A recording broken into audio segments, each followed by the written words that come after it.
BRS రెండు గ్రూపులుగా చేలిపోయిందా? ఒకదానికి బావమరిది, మరో గ్రూపుకు బావ లీడర్ చేస్తున్నారా?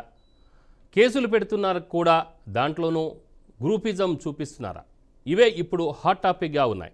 తెలంగాణ రాజకీయంలో ఈ గ్రూపుల గొడవ పెద్ద చర్చకు దారితీస్తోంది. హరీష్ రావు, కేటీఆర్ ఇద్దరూ రేవంత్ రెడ్డిపై అటాక్ చేస్తున్నా ఇద్దరు ఒకరిపై ఒకరు మాత్రం తెర వెనుక అటాక్ చేసుకుంటున్నారని చెప్పుకుంటున్నారు. అసెంబ్లీలో సైతం ఈ గ్రూపులు బహిరంగంగా కనబడుతున్నాయంటున్నా, అలాగే కేసీఆర్ మళ్ళీ యాక్టివ్ అవుతారని, అయితే బీఆర్ఎస్కు కొత్త ప్రెసిడెంట్ వస్తారని, అదెవరో కేసీఆర్ మనసులోనే ఉందనే ప్రచారం కూడా జరుగుతోంది.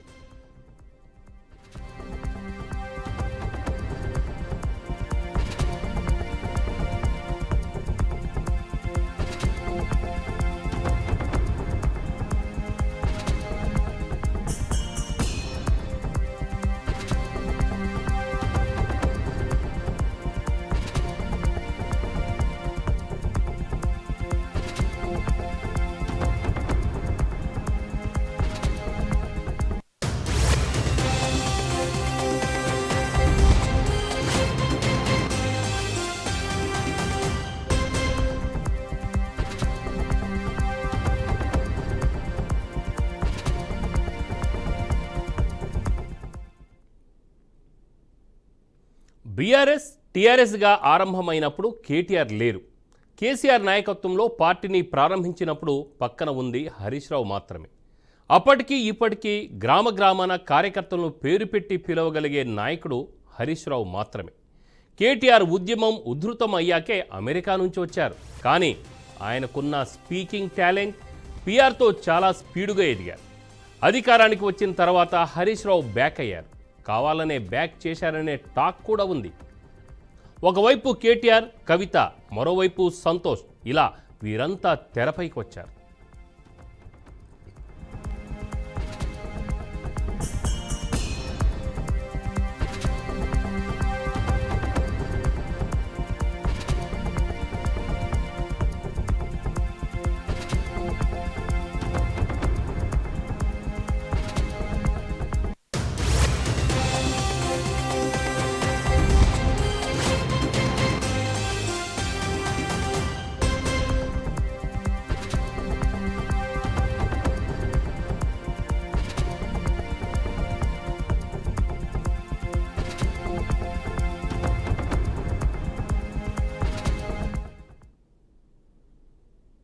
గతంలో ఒకరోజు హరీష్ రావు వైఎస్ రాజశేఖర రెడ్డిని కలిశారు. పార్టీ మారటానికేనని అనుమానాలు రావడంతోనే కేసీఆర్ హరీష్ రావును పక్కన పెట్టారంటారు. అయినా హరీష్ రావు అప్పటి నుంచి చాలా ఓపికగా వెయిట్ చేస్తూ వస్తున్నారు. అయితే కేటీఆర్ మాత్రం చాలా వేగంగా ఎదిగారు. కేసీఆర్ కొడుకుగా వచ్చిన బిజినెస్ సర్కిల్, సెలబ్రిటీ సర్కిల్, అధికారులు, ఐటీ కంపెనీలతో కేటీఆర్ కలిసి పనిచేస్తూ బిగ్ మ్యాన్ అయిపోయారు. అధికారంలో ఉన్నప్పుడు ఆయన కనుసన్నల్లోనే అంతా నడిచిందని చెప్పాలి.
ఇప్పుడు అధికారం కోల్పోయాక కేటీఆర్ పరిస్థితి బాగోలేదు.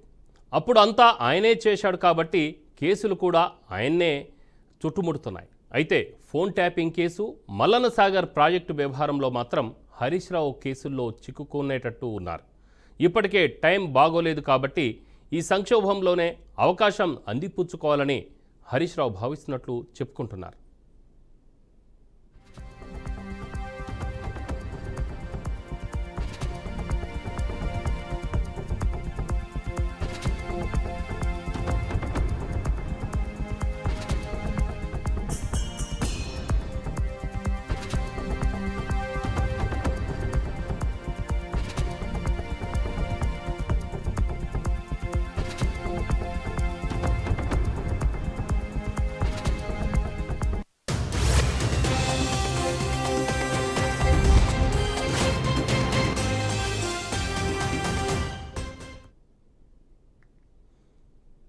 కవిత జైలుకెళ్ళాక ఇంకా పరిస్థితి దిగజారింది. కేసీఆర్ ఫామ్ హౌస్కే పరిమితమయ్యారు. అసెంబ్లీకి కూడా రావడం లేదు. దీంతో నాయకత్వ లోటు స్పష్టంగా కనబడుతుంది. మొదట బీఆర్ఎస్ పని అయిపోయిందని అందరూ అనుకున్నా ఇప్పుడు రుణమాఫీ, హైడ్రా, మూసీ లాంటి సమస్యలతో కాంగ్రెస్ ఇరకాటంలో పడడంతో బీఆర్ఎస్కు మళ్లీ ఊపిరి అందింది. దీంతో ఇప్పుడు నాయకత్వం కోసం పోటీ మొదలైందని అంటున్నారు. హరీష్ రావు, కేటీఆర్ మధ్య కోల్డ్ వార్ నడుస్తుందంటున్నారు.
ప్రస్తుతం పార్టీ నుంచి జంప్ కొట్టిన వారు పోగా 21 మంది ఎమ్మెల్యేలు ఉంటే వీరిలో 10 మంది హరీష్ రావుతోనే ఉంటున్నారంటున్నారు.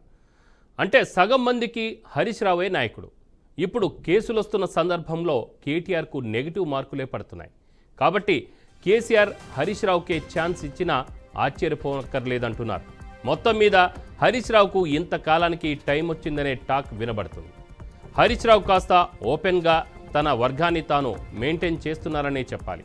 మరి ఇది ఎంత దూరం వెళుతుందో, కేటీఆర్ ఒకవేళ అరెస్ట్ అయితే ఇంకెలాంటి టర్న్ తీసుకుంటుందో చూడాలి.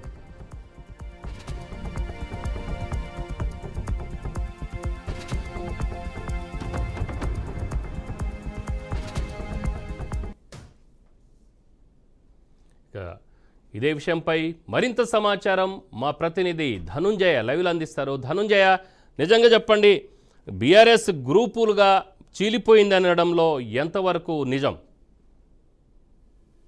సో మనం ప్రస్తుతం ఇప్పుడు చూస్తున్నాం. ఎందుకంటే కాంగ్రెస్ పార్టీ అధికారంలోకి వచ్చిన తర్వాత రాష్ట్రంలో రాజకీయ సమీకరణలు ఒక్కొక్కసారిగా మారిపోతున్న సందర్భాలు సైతం చూస్తున్నాం. ఎందుకంటే గడిచిన సంవత్సర కాలంగా ఇప్పుడు జరుగుతున్న పరిణామాలు ఏ స్థాయికి తారస్థాయికి చేరుతున్నాయనే దానిపై పూర్తిగా మనకు విశ్లేషకు సైతం చెప్తున్న పరిస్థితి మనకు కనపడ్డది. ఇందులో భాగంగానే బీఆర్ఎస్ పార్టీ సైతం అదే పనిలో మాత్రం కొట్టుమిట్టాడుతుందని చెప్పొచ్చు. ఎందుకంటే భావోద్వేగాల మధ్య నడుస్తున్న ఆధిపత్య పోరు ఏ స్థాయికి దారి తీస్తుందని చెప్పేసి ఇప్పటికే అనేక మంది నాయకులు సైతం ఆంధ్రపడుతున్న పరిస్థితి మనం చూస్తున్నాం. ఇందులో భాగంగానే గడిచిన 6 నెలలుగా చూస్తుంటే పార్టీకి సంబంధించిన పరిస్థితి దయనీయ పరిస్థితి ఎదుర్కొంటుందని చెప్పొచ్చు. ఎందుకంటే అధికారంలో ఉన్న కాంగ్రెస్ పార్టీ ఒక్కొక్కటిగా కుంభకోణాలు బయటకు తీసుకురావడంతో రాష్ట్రంలో అనిశ్చిత వాతావరణం సైతం నెలకొంటున్న పరిస్థితి మనం చూస్తున్నాం. ఈ రకంగా గ్రూపులుగా విడిపోయిన టీఆర్ఎస్ పార్టీని ఎలా చక్కదిద్దాలనే అంశంపై ఇప్పుడు ప్రధానంగా అన్ని సమాలోచన చేస్తున్న పరిస్థితి చూస్తున్నాం. ఇందులో భాగంగా ఎవరికి వారే యమునా తీరాన చందంగా ఇటు భావ బొమ్మతులు సవాల్గా మారుతున్న పరిస్థితే ఈ రోజు చూస్తున్నాం. ఈ రకంగా పార్టీని చక్కదిద్దే నాయకులు లేక ఇద్దరి మధ్యల ఆధిపత్య పోరు మాత్రం కొనసాగుతుందని చెప్పొచ్చు. ఎందుకంటే టీఆర్ఎస్ పార్టీ ఉద్యమ పార్టీగా ఆవిర్భవించు అప్పటి నుంచి ఇప్పటి వరకు వెన్నంటే ఉన్నది కేవలం హరీష్ రావు అని చెప్పొచ్చు. ఎందుకంటే ఆయన ఉద్యమ సమయంలో ఎన్నో ఆటుపోట్లు ఎదుర్కొని ఈరోజు తెలంగాణ రాష్ట్ర సాధనలో తాను వంతు కృషి చేశారని చెప్పేసి చెప్తున్న సందర్భాలు సైతం చూస్తున్నాం. ఈ రకంగా కేసీఆర్ కు అప్పటి నుంచి ఇప్పటి వరకు అండగా ఉంటున్న ఏకైక నాయకుడు హరీష్ రావు అని చెప్పొచ్చు. ఆయన ఆ సమాలోచనతో పాటు రాష్ట్రంలో ఉన్న అనేక మంది నాయకులు మేధావులను తమ ఉద్యోగ తీర్చిదిద్ది ఈరోజు ఒక దారిలో నడిపిన దిశగానే మనం చెప్పొచ్చు. ఎందుకంటే అనేక పార్టీలు వస్తున్నా పోతున్నప్పుడు కూడా బిఆర్ఎస్ పార్టీలో మాత్రం ఇటు హరీష్ రావు కంటూ ఒక ప్రత్యేకమైన స్థానం సైతం ఉంది. ఎందుకంటే ఇప్పటికిప్పుడు ప్రభుత్వంలో మార్పు చేర్పులు జరిగినప్పటికీ కూడా ఆయనకంటూ ఒక మంచి స్థానం సైతం వచ్చే అవకాశం సైతం ఉందని చెప్పొచ్చు. ఈ రకంగా చూస్తుంటే మనకు రాష్ట్రంలో ఈ రకంగా పరిస్థితి మాత్రం ఉంది. ఎందుకంటే ప్రస్తుతం ఇక్కడ భావమరుల మధ్య నడుస్తున్న సవాళ్ళు ఏ రకంగా దారి తీస్తారని చెప్పేసి ఇప్పటికే అనేక మంది మాజీ మంత్రులతో పాటు నాయకులు ఇప్పుడు ఒకరొకరు సమాలోచన చేస్తున్నారు. ఇలా పరిస్థితులు మాత్రం ఒకవైపు బిఆర్ఎస్ పార్టీకి అనుకూలమిస్తాయా లేదా రాష్ట్రంలో ఎలాంటి పరిస్థితులు ఉంటాయి, ఎందుకంటే ప్రస్తుతం జరుగుతున్న పరిణామాలతో ఎలాంటి దారి ఉంటుందో అని చెప్పేసి చెప్తున్న సందర్భాలు చూస్తున్నాం. ఇప్పటికే రాష్ట్రం ఆవిర్భవించిన తర్వాత 10 సంవత్సరాలు అధికారంలో ఉన్న బిఆర్ఎస్ పార్టీకి ప్రస్తుతం ఇప్పుడు గడిచిన సంవత్సర కాలంలో చూస్తుంటే మనకు ఏడాది పాలనలో కాంగ్రెస్ పార్టీ చుక్కలు చూపిస్తుందని చెప్పొచ్చు. ఈ రకంగా కేసులతో పాటు అనేక కుంభకోణాలు కాళేశ్వరమే కావచ్చు, ఇటు ఇతర సమస్యలే ఈ రోజు వెంటాడుతున్న పరిస్థితులే చూస్తున్నాం. ఈ రకంగా ఇటువంటి పరిస్థితుల్లో అనేక మంది ఈ రోజు నాయకులు సైతం ఇబ్బందులు పడే పరిస్థితి మాత్రం చూస్తున్నాం. ప్రస్తుతం ఈ రకంగా చూస్తుంటే అటు హరీష్ రావు ఇటు కేటీఆర్ల మధ్య మాత్రం కోల్డ్ వారే ఒకవైపు ఉంది. ఎందుకంటే ఇప్పటికిప్పుడు పార్టీని లోచన తీసుకుపోయేతో పాటు పార్టీని అధికారం ముందస్తుకు తీసుకుపోయేదానికి సమర్థవంత నాయకుల కోసం చూస్తున్న పరిస్థితి మనకు చూస్తున్నాం. ఎందుకంటే గడిచిన సంవత్సర కాలంగా అటు కాంగ్రెస్ పార్టీ అధికారంలోకి వచ్చిన తర్వాత ఇటు పార్టీలో ఇప్పటి వరకు కేసీఆర్ ఉద్యమంలో ఉన్నప్పటికీ కూడా ప్రస్తుత పరిస్థితుల్లో ఆయన ఒక ఫామ్ హౌస్ కే పరిమితం అయ్యారు. ఇలాంటి పరిస్థితుల్లో అనేక మంది నాయకులు సైతం కొట్టుమిట్టాడుతున్న పరిస్థితి మనకు ఉంటది. ఎందుకంటే ప్రస్తుత పరిస్థితుల్లో రాజకీయం ఏ కోవలు ఉంటది అంటే నాయకుడు సమర్థవంతమైన నాయకుడు లేక పార్టీ దిగజారుతుందని చెప్పి ఆ పరిస్థితి మాత్రం అనేక మంది సమస్యలతో పాటు అనేక సమస్యలు ఈ రోజు కాంగ్రెస్ పార్టీని వెంటాడుతున్న సందర్భాలే చూస్తున్నాం. ప్రస్తుతం యావత్తు తెలంగాణ రాష్ట్ర వ్యాప్తంగా చూస్తుంటే అటు హరీష్ రావు ఇటు కేటీఆర్ మధ్యలో పెద్ద ఎత్తున ఇటు ఒకవైపు పార్టీకి నడుస్తున్న పరిస్థితి మనం చూస్తున్నాం. ఈ రకంగా యావత్ తెలంగాణ రాష్ట్రంలో ఇప్పటికే హరీష్ రావు అంటూ ఒక ప్రత్యేక గుర్తింపు సైతం ఉంది. ఎందుకంటే అనేక ప్రాంతాల నుంచి నాయకులను పేర్లు పెట్టే పిలిచే ఏకైక నాయకుడు అని చెప్పొచ్చు. ఎందుకంటే గతంలో అనేక ప్రాంతాల్లో పర్యటించినప్పుడు కూడా ఆయన ఒక జిల్లాకు వెళ్ళినా ఏ గ్రామానికి వెళ్ళినా పలానా వ్యక్తిని పేరుతో పలకరించి ఈ రోజు ఉద్యమాన్ని నడిపించిన మహానాయకుడు అని చెప్పొచ్చు. ఆ రకంగా ఈ రోజు ఈ ప్రస్తుత పరిస్థితుల్లో అటు ఎలాంటి పరిణామాలు ఉంటాయో అని చెప్పేసి ప్రస్తుతం అనేక మంది నాయకులు సైతం ఇబ్బందులు పడుతున్న పరిస్థితి మనం స్పష్టంగా చూస్తున్నాం. ఒకటినొకటి కేసులతో పాటు రానున్న భవిష్యత్తు ప్రణాళిక ఎట్లా ఉంటుందో అని చెప్పేసి అనేక మంది ప్రస్తుతం ఇబ్బందులు పడుతున్నారు. ఒకవైపు అధికారంలోకి వచ్చిన కాంగ్రెస్ పార్టీ ఏడాది కాలంలో అనేక పరిణామాలు మాత్రం చోటు చేసుకున్నాయని చెప్పొచ్చు. ఒకవైపు రైతుల భరోసానే కావచ్చు, రైతులతో పాటు నిరుద్యోగ వృత్తే కావచ్చు, ఇలాంటి సమస్యలతో కొట్టుమిట్టాడుతున్నప్పుడు కూడా దాన్ని ప్రజల్లోకి తీసుకెళ్లి ప్రభుత్వం వ్యతిరేకతను తీసుకెళ్లడంలో ఇటు హరీష్ రావు సైతం ముందుండి పోతున్న పరిస్థితి మనం చూస్తున్నాం. ఈ రకంగా తెలంగాణ రాష్ట్రంలో ఇటు హరీష్ రావు కేటీఆర్ మధ్య కొనసాగుతున్న కోల్డ్ వార్ ఏ రకంగా ఉంటుందని చెప్పేసి ఒకవైపు అంటున్న పరిస్థితుల్లోనే పార్టీని చక్కదిద్దే ఆస్కారం సైతం ఒకవైపు హరీష్ రావుకి ఇస్తే రాష్ట్రంలో మరింత మంచి పరిణామాలు ఉంటాయని చెప్పేసి ఇటు విశ్లేషకులు సైతం అంటున్నారు. ఎందుకంటే ఉద్యమ సమయంలో వెన్నంటే ఉన్న నాయకుడు హరీష్ రావు కాబట్టి రాష్ట్రంలో సైతం అనేక మార్పులు చేర్చుకున్న సందర్భాల్లో వీటిని అనేక సందర్భాల్లో దీన్ని ముందుకు తీసుకుపోయే సత్తా ఉన్న నాయకుడుగానే చెప్పొచ్చు. ఎందుకంటే ఇప్పటికే అనేక మంది ఎమ్మెల్యేలు వీరితో టచ్ లో ఉన్నట్టు తెలుస్తుంది. ఎందుకంటే ఈ పరిస్థితుల్లో సుమారు 10 నుంచి 15 మంది ఎమ్మెల్యేలు అటు హరీష్ రావు కనుసంధంలోనే ఉంటారు. ఎందుకంటే ఏ రకంగా దారి ఉంటుందో పార్టీకి సంబంధించిన భవిష్యత్తు ప్రణాళిక ఎట్లా ఉంటుందో అనే ఒకవైపు నాయకులు ఎదురు చూస్తున్న సందర్భాల్లో ఇటు కేటీఆర్ తో పాటు హరీష్ రావు మధ్య జరుగుతున్న పరిణామాలు అటు పార్టీకి ఏ రకంగా ఉంటుందని చెప్తున్న పరిస్థితి మనం చూస్తున్నాం. ఎస్ ధనంజయ, ఇప్పుడు చెబితే ఒకవేళ కేటీఆర్కి రేపు జైలుకి వెళ్ళే పరిస్థితి కనుక వచ్చిందనుకోండి, సో ఇప్పుడు బీఆర్ఎస్ పార్టీకి పెద్ద దిక్కు అంటే ఎలాగ చూసినా కూడా కేసీఆర్ అనే చెప్పాలి. అలాంటిది ఇప్పుడు కనుక ఆయన అంటే కేటీఆర్ అంటే కేసీఆర్ ఫామ్ హౌస్లో ఉన్నా కూడా కేటీఆర్ కొంచెం యాక్టివ్ పాలిటిక్స్ ప్లే చేస్తూ ఉన్నారు. సో అలాంటిది ఆ రోల్ ఇప్పుడు జైలుకి వెళ్ళింది అనుకోండి, దాని తర్వాత ఎవరు దీన్ని యాక్టివ్ రోల్ తీసుకోవాల్సిన అవసరం ఉంది. ఒకవేళ చూస్తే మనము సంతోష్ అనే వ్యక్తి పెద్దగా ప్రభావితుడు కాదు, ప్రజల్లో ఎన్నడూ కూడా ఆయన తెలియదు. అలాగనే కవిత ఎంతో కొంత చూస్తే కవితను చూడొచ్చు, కానీ కవిత కూడా జైలుకి వెళ్ళి బయటకు వచ్చారని చెప్పే ఒక అపవాదం కూడా ఉంది ఆమె మీద, అవినీతి మరక కూడా ఉంది. సో ఈ నేపథ్యంలో కేటీఆర్ని చూస్తే కేటీఆర్ మీద కూడా ఇప్పుడు పూర్తిగా మచ్చ రంగు వేసేసినట్టే ఉంది. అలాంటిది ఇప్పుడు ఆయన జైలుకి వెళ్తాడు. ఆ తర్వాత యాక్టివ్ పాలిటిక్స్లో ఉండాల్సిన ఇద్దరు వ్యక్తులు, అందులో మాజీ ముఖ్యమంత్రి కేసీఆర్, తర్వాత హరీష్ రావు గారు. మీరు చెప్పినట్టు ఇందాక అనాలిసిస్లో మరి హరీష్ రావు అంటే ఏ గ్రామం ఏ మూలను వెళ్ళినా కూడా ఎవరో ఒక కార్యకర్తకు మాత్రం ఆయన పేరు పెట్టి పిలిచే పద్ధతి అయితే ఉంది. సో ఇలాంటప్పుడు ఈ ఇద్దరు నాయకులు రోల్ ప్లే చేయాల్సిన అవసరం ఉంది. కానీ కేసీఆర్ మాత్రం అసెంబ్లీకి రావడం లేదు, మరి యాక్టివ్ పాలిటిక్స్లో కూడా లేరు, ఫామ్ హౌస్కి ఆయన పరిమితం అయిపోయారు. సో ఈ దిశలో ఎలాంటి ప్రయత్నం చేస్తే బాగుంటుంది? నిజంగా హరీష్ రావు గారు ఇప్పుడు దీన్ని ఒక అవకాశంగా తీసుకోవాల్సిన అవసరం ఏర్పడిందని అంటారా? సో మనం ప్రస్తుత రాజకీయ కోణంలో చూస్తుంటే ఒకవైపు అనేక మార్పులు సైతం జరిగే ఆస్కారం సైతం ఉంది. ఎందుకంటే ఇప్పటికే ఒకవైపు కేటీఆర్ ని ఇరుకట్టులో పెట్టే దిశగా అరెస్ట్ల పర్వం కొనసాగని చెప్పేసి ఊహాగానాలు వినిపిస్తున్న సందర్భాల్లో అటు పార్టీని చక్కదిద్దే సమాలోచన సైతం మనకు ముందుకు పోయే ఆస్కారం సైతం ఉంది. ఎందుకంటే లిక్కర్ స్కామ్ తర్వాత రాష్ట్రంలో పార్టీ పరిస్థితి అగమ్య గోచరంగానే మారింది. అడపదడప ఆందోళన కార్యక్రమాలతో పాటు పార్టీని ఉనికి చాటే దిశగానే ఇటు బీఆర్ఎస్ పార్టీకి సంబంధించిన నాయకులు ముందుకు పోతున్నప్పుడు కూడా గ్రామీణ స్థాయిలో మాత్రం చూస్తుంటే పార్టీ దయనీయ పరిస్థితి ఎదుర్కొందని చెప్పొచ్చు. ఎందుకంటే నాయకుల పనితీరు గతంలో చేసిన పనితీరు ఈరోజు నిదర్శనంగా మారిందని చెప్పొచ్చు. ఆ రకంగానే ఈరోజు పార్టీని చక్కదిద్దే ఆలోచనలో అటు కేసీఆర్ సమాలోచన చేసి ఇటు హరీష్ రావుకు ఒకవేళ పార్టీకి సంబంధించిన భవితవ్యాన్ని అప్పచెప్పితే రాష్ట్రంలో మరింత ముందుకు పోయే ఆస్కారం సైతం ఉంది. ఎందుకంటే ఇప్పటికే కేటీఆర్ కు సంబంధించిన అరెస్టు వాదంతులు సైతం వినిపిస్తున్న పరిస్థితి మనకు ఉంటుంది. ఎప్పుడు ఏ రకంగా అరెస్టుల పర్వం కొనసాగుతుందని చెప్పేసి ఎదురు చూస్తున్న సందర్భాల్లోనే ఇటు నాయకులు సైతం ఒకవైపు ఉత్కంఠంగా ఎదురు చూస్తున్నారు. ఎందుకంటే ప్రస్తుత పరిస్థితుల్లో బీఆర్ఎస్ పార్టీకి సంబంధించిన పరిస్థితులు ఎట్లా ఉంటాయి, ఎందుకంటే రాష్ట్రంలో జరుగుతున్న పరిణామాలు ఎట్లా ఉంటాయి, అదేవిధంగా ప్రస్తుతం జరగబోయే పరిణామాలు ఎట్లా ఉంటాయనే దానిపై మనం విశ్లేషిస్తే ఇప్పుడు ప్రస్తుత పరిస్థితుల్లో హరీష్ రావు ఒక సమర్థవంతమైన నాయకుడుగానే చెప్పొచ్చు. ఎందుకంటే రాష్ట్రంలో ఎక్కడ ఏ మూలలో ఏ పరిస్థితుల్లో ఉన్నా తాను ఒక ప్రత్యేకమైన స్థానాన్ని మాత్రం సంపాదించుకున్నాడు. ఎందుకంటే అన్ని పార్టీలతో ఆయన సమాలోచన చేస్తూ అందరినీ టచ్ చేస్తూ అందరినీ కలుపుకోయే పరిస్థితి సైతం ఉంది. ఈ రకంగా అధికారంలో ఉన్నప్పుడు వర్కింగ్ ప్రెసిడెంట్ గా ఉంటూ అధికారంలో ఉంటూ మంత్రి హోదాలోనే తన ముద్ర వేసుకున్నప్పుడు కూడా ఉద్యమ సమయంలో తనకంటూ ఒక ప్రత్యేకమైన స్థానం సంపాదించుకున్న పరిస్థితుల్లో రాబోయే పరిణామాలు మాత్రం చూస్తుంటే మనకు హరీష్ రావుకు ఒకవైపు పార్టీ పగ్గాలతో పాటు పార్టీ భవితవ్యాన్ని అప్పచెప్పితే మరింత ముందుకు పోయే ఆస్కారం సైతం ఉందని చెప్పొచ్చు. ఎందుకంటే ప్రస్తుత పరిస్థితుల్లో అటు కోల్డ్ వార్ల మధ్య ఇటు బామర్దుల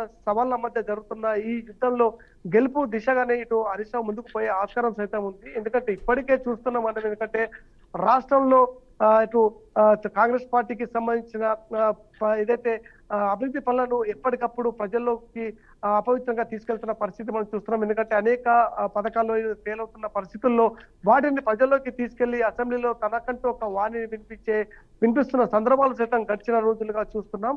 ఈ రకంగా హరీష్ రావు ఒకవేళ పార్టీకి సమర్థవంతంగా ఎదుర్కొనే సత్తా ఉంది కాబట్టి ఒకవేళ నాయకులతో పాటు అందరినీ కలిపే పరిస్థితులు సైతం ఉన్నాయి కాబట్టి ప్రస్తుత పరిస్థితుల్లో వర్కింగ్ ప్రెసిడెంటే కావచ్చు ఇటు బీఆర్ఎస్ పార్టీని ముందుకు పోయి వెళ్ళే ఆస్కారం సైతం ఉన్నట్టు మనకు తెలుస్తుంది. ఒకవైపు మనం చూస్తున్నాం, ఎందుకంటే గడిచిన లిక్కర్ స్కామ్ తర్వాత ఇప్పటికే పార్టీలో పరిస్థితి మాత్రం ఒక్కసారిగా దిగజారిపోయే పరిస్థితి మనం చూస్తున్నాం. ఎందుకంటే కేవలం ఆందోళనలు ఆ ధర్నా కార్యక్రమాలతో పార్టీని ఉనికి చాటుకొని కేవలం 10 మంది 20 మంది నాయకులు కార్యకర్తలతో ఈరోజు పెద్ద ఎత్తున జిల్లాల వారీగా మనం ఆందోళన కార్యక్రమాలు టీఆర్ఎస్ పార్టీ చేస్తున్నా కానీ సత్ఫలితాలు మాత్రం ఇవ్వడం లేదు. ఇప్పుడే చూస్తున్నాం మనం, ఎందుకంటే గతంలో కంటే ఇప్పుడు ప్రస్తుతం హరీష్ రావు అసెంబ్లీతో పాటు బయట కార్యక్రమాల్లో సైతం చురుగ్గా పాల్గొంటూ పార్టీకి పూర్వైవం తెచ్చే దిశగానే ఆయన ప్రయత్నాలు చేస్తున్నారు. కానీ తనకంటూ ఒక స్థానాన్ని కావాలని చెప్పేసి ఆయన అడిగే పరిస్థితి మాత్రం ఎప్పుడు ఉండదు. ఎందుకంటే ఆయన ఒక సమర్థవంతమైన నాయకుడు. ఎందుకంటే ప్రజల్లో ఉండాల్సిన వ్యక్తి ప్రజల్లోనే ఉండాలని కోరుకుంటారు తప్ప పార్టీ ఆదేశానుసారం అటు అధిష్టానం ఏ విధంగా ఆలోచిస్తే ఆ విధంగా ముందుకు పోతానే తప్ప తనకంటూ ఏమీ వద్దు అని చెప్పేసి చెప్తున్న సందర్భాలు సైతం గతంలో ఎన్నోసార్లు చూసాం. ఈ రోజు జరుగుతున్న పరిణామాలు చూస్తుంటే రాష్ట్రంలో ఎట్లాంటి పరిస్థితుల్లో ఇటు బీఆర్ఎస్ పార్టీ ఉందో ఆ రకంగా ఇప్పుడున్న పరిస్థితుల్లో బీఆర్ఎస్ పార్టీకి నాయకుడు కరువైందని చెప్పొచ్చు. ఎందుకంటే పార్టీని నడిపే సత్తా ఉన్న నాయకులు లేకపోవడం వల్ల ఈ రోజు వెనుకబడుతున్న పరిస్థితి మనం చూద్దాం. కేసీఆర్ ఫామ్ హౌస్ కు పరిమితమై ఇటు హరీష్ రావు ఒక్కడే ముందుకు పోతున్న పరిస్థితి చూస్తున్నాం. అడపాదడపా ప్రెస్ మీట్లతో పాటు మిగతా సమావేశాల్లో ఈరోజు కేటీఆర్ పాల్గొని ఈరోజు ముందుకు పోతున్నారు.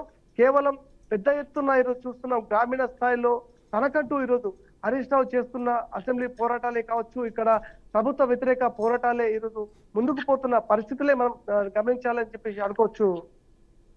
ఎస్ ధనుంజయ్, ఇప్పుడు చూస్తే 2009 నుంచి 2011, 12, 13 వరకు కూడా ఏకధాటిగా ఉద్యమం ఉవ్వెత్తునే ఎగిసిపడిన రోజుల్లో కూడా ఇద్దరు ముఖ్యమంత్రులు అంటే అప్పుడు సీనియర్ మోస్ట్ పొలిటీషియన్ రోషయ్య గారి చాణక్యాన్ని, అలాగనే తర్వాత కిరణ్ కుమార్ రెడ్డి గవర్నమెంట్ని కూడా సమర్థవంతంగా ఎదుర్కోవడంలో ఇటు కేసీఆర్, కేటీఆర్, కవిత ఎవరైనా సరే ఈవెన్ ఫ్యామిలీ మెంబర్స్ అయినా దాంతోపాటు ఎక్కువగా 100% అంటే రోల్ చూపించగలిగిన వ్యక్తి అంటే హరీష్ రావు. సో హరీష్ రావు ఒకే ఒక నెపం ఏంటి అంటే కేవలం 2009 ఎన్నికల్లో కాంగ్రెస్ రెండోసారి గవర్నమెంట్ ఫామ్ చేసినప్పుడు అప్పటి ముఖ్యమంత్రికి శుభాకాంక్షలు తెలియజేసే సందర్భంగా ఆయన కలిశారు. అయినంత మాత్రాన ఆయన మీద ఆ నెపం ఇప్పటికీ ఉందా అంటే దాన్ని బట్టి ఆయన్ని పక్కన తీసేయాల్సిన పరిస్థితి కనబడిందా? అలాగని ఇప్పుడు అదే కేసీఆర్ మనసులో అదే కొనసాగుతుందా? ఒకవేళ కొనసాగితే రేపు కేటీఆర్ కనుక జైలుకి వెళ్తే కవితను కూడా ఎవరు పెద్ద లైక్ చేయరు జనం, కేటీఆర్ కూడా పెద్దగా లైక్ చేయరు జనం. మరి కేసీఆర్ని లైక్ చేసినప్పుడు ఆయన ఫామ్ హౌస్కి పరిమితమైపోతారు.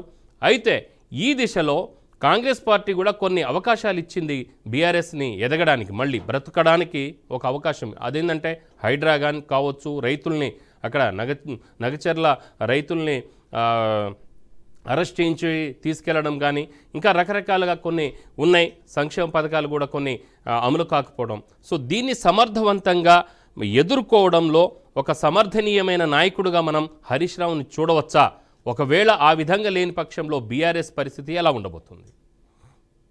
సో 2009 తర్వాత చూస్తుంటే ఇటు రాజకీయ కోణంలో మాత్రం మనం ప్రత్యేకంగా దానిపై దృష్టి పెడితే రాష్ట్రంలో ఒకవైపు సమర్థవంతమైన నాయకుడితో పాటు సమర్థవంతమైన పరిపాలనతో పాటు ప్రజల్లోకి వెళ్ళి ప్రజల మమేకమై ప్రజలతో ఉండే నాయకుడు మనం హరీష్ రావు అని చెప్పొచ్చు. ఎందుకంటే ప్రస్తుతం జరుగుతున్న పరిణామాలకు ఆయనే ఇప్పుడు మనకు మూల స్తంభంగా నిలుస్తున్న సందర్భాలు సైతం చూస్తున్నాం.